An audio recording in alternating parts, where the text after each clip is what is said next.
Hello everyone, আসসালামু আলাইকুম। আপনারা সবাই কেমন আছেন? আশা করি ভালো আছেন। তো আমিও ভালো আছি আলহামদুলিল্লাহ।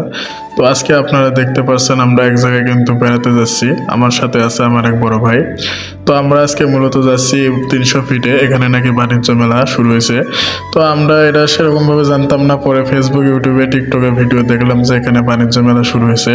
তো এই বাণিজ্য মেলার উদ্দেশ্যে কিন্তু আমরা দুই ভাই একসাথে বাইক নিয়ে চলে যাচ্ছি। তো আমরা কিন্তু আমাদের বাসা থেকে প্রায় অনেকটা পথ চলে এসেছি। আমি বাসার ভিডিওগুলো করতে পারিনি, বিদায় দিতে পারলাম না।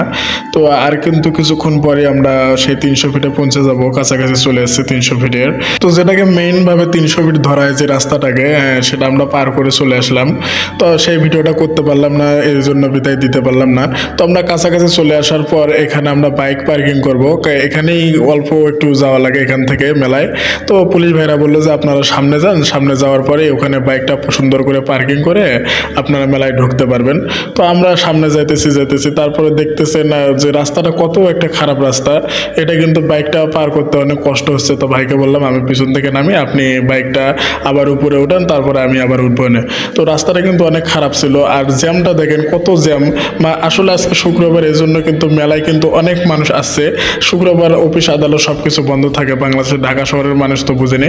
আর ঢাকা শহরের সবসাথে কিন্তু এই সমস্যার কারণ হচ্ছে প্রাইভেট কারগুলো। এদের জন্য কোনো জায়গায় যাওয়াও যায় না, কোনো জায়গায় ঢোকাও যায় না। দেখেন কি চিপাচিপি করে যাইতেছে, অ্যাক্সিডেন্টের ভয়ও লাগে আবার, যে কি জানি কি হয়ে যায়।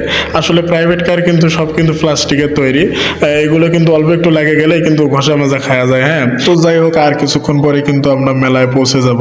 তো পিছনে কিন্তু ব্যাপক যে বড় জ্যামটা ছিল এটা কিন্তু আমরা পার করে থুয়ে আসলাম। সামনে মনে হয় সেরকম আর জ্যাম পাবো না, আশা করা যায়। তো আমাদের বাইকটা কিন্তু ট্র্যাকের ডাইন সাইড দিয়ে ঢুকে দেওয়ার পর দেখছেন সামনে থেকে একটা মোটরসাইকেল আসছে, আবার অপর সাইডে থেকে মোটরসাইকেল আসতেছে, ভাবা যায়। তো অন্য দিনের থেকে আজকে কিন্তু মনে হচ্ছে জ্যামটা বেশি, কারণ আজকে শুক্রবার, সবাই কিন্তু মেলায় ঘুরতে এসছে, আপনারা দেখতে পাচ্ছেন।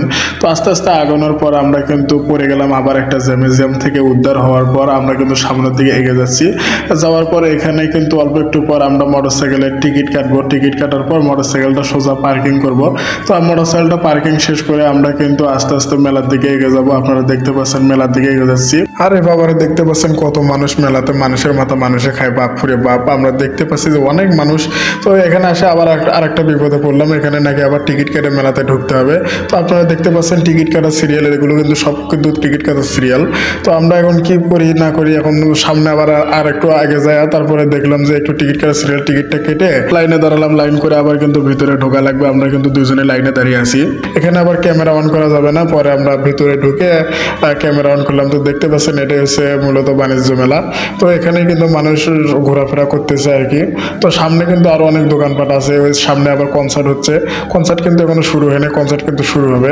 তো ভাই আর আমি ভিতরে গেলাম। যাওয়ার পর দেখতে পাচ্ছেন না, আমরা কিন্তু ভিতরের দিকে যেখানে লেখা আছে যে 30তম আন্তর্জাতিক আর কি মেলা, এটা প্রত্যেকবারই আর হয় আর কি, মানে এবারে নিয়ে 30 বার হয়েছে, আপনারা দেখতে পাচ্ছেন।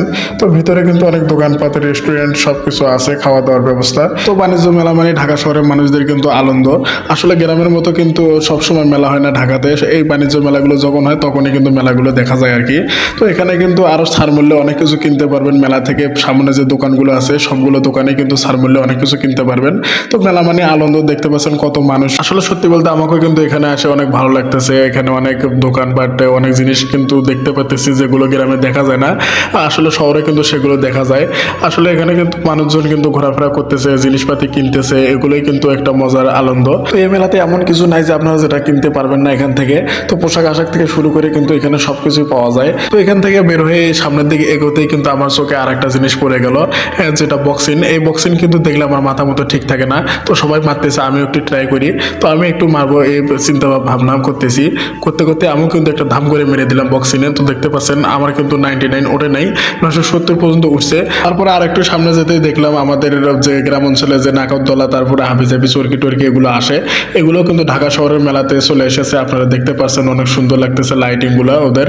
তো আমরা আরো কিন্তু সামনের দিকে এগিয়ে যাচ্ছি। আরো কিন্তু দোকানের অভাব নেই এখানে। মেলা মানে অনেক দোকান, অনেক মানুষজন। তারপরে এই সাইডে দেখতেছি মনে হয় কনসার্ট হবে, এখনো কনসার্টটা শুরু হয় নাই।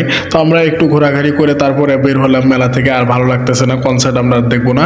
তারপর আমরা দুজন কিন্তু আস্তে আস্তে মেলা থেকে বের হয়ে বাসার উদ্দেশ্যে রওনা দিলাম। তো আসলে আমি কিন্তু এই ধরনের ভিডিওগুলো অনেক দিন বানাই না, তারপরে কিন্তু কথার ভিতরে ভয়েসের ভিতরে আমার যদি কোনো ভুল ত্রুটি থেকে থাকে আপনারা সবাই ক্ষমা দৃষ্টিতে দেখবেন। তো আমার কথার ভিতরে ভুল থাকতেই পারে, কারণ অনেক দিন হয় এরকম ব্লগ ভিডিওগুলো বানানো হয় না। তো আমার ভিডিওটা সম্পূর্ণ দেখার জন্য আপনাদের সবাইকে অনেক অনেক ধন্যবাদ। সবাই ভালো থাকবেন।